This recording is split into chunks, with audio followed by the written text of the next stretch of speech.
Accolade, embrassade, sourire, le conseil municipal sur fond de We Are the Champions s'offre un moment d'autosatisfaction. Et pour cause. Kourou est dans le vert.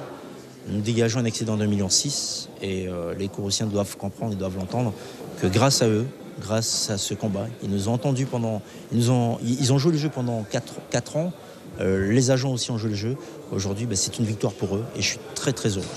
Un retour à la surface grandement facilité par la vente des parts de la Simco, rapportant 16,5 millions d'euros à la collectivité. Une manne à laquelle s'ajoute un excédent de 5,6 millions qui permettent d'effacer les déficits d'investissement et de fonctionnement. L'opposition n'approuve pas la manœuvre. Je pense que les 16 millions qu'on récupère de la Simco doivent servir à investir pour la population, à investir pour la ville de Kourou, et justement à prévoir l'avenir. Ce n'est pas un argent à dépenser dans le quotidien, comme je vous ai dit, pour aller faire des croisières ou bien pour partir à Toulouse, pour payer des billets d'avion, de complaisance.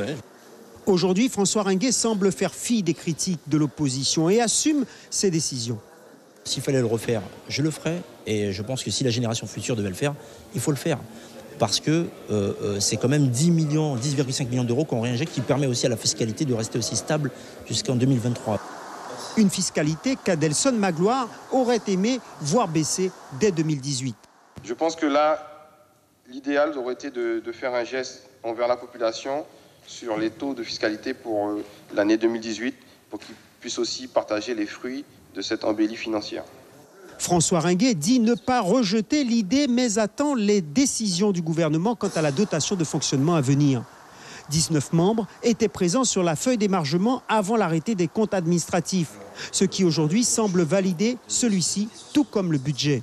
François Ringuet jubile malgré l'annonce d'un recours que souhaite initier l'opposition.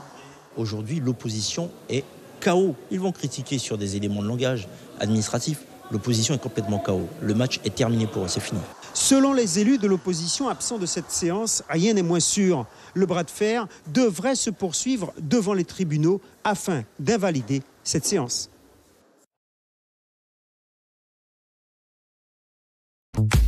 Suivez l'info sur Guyane la Première.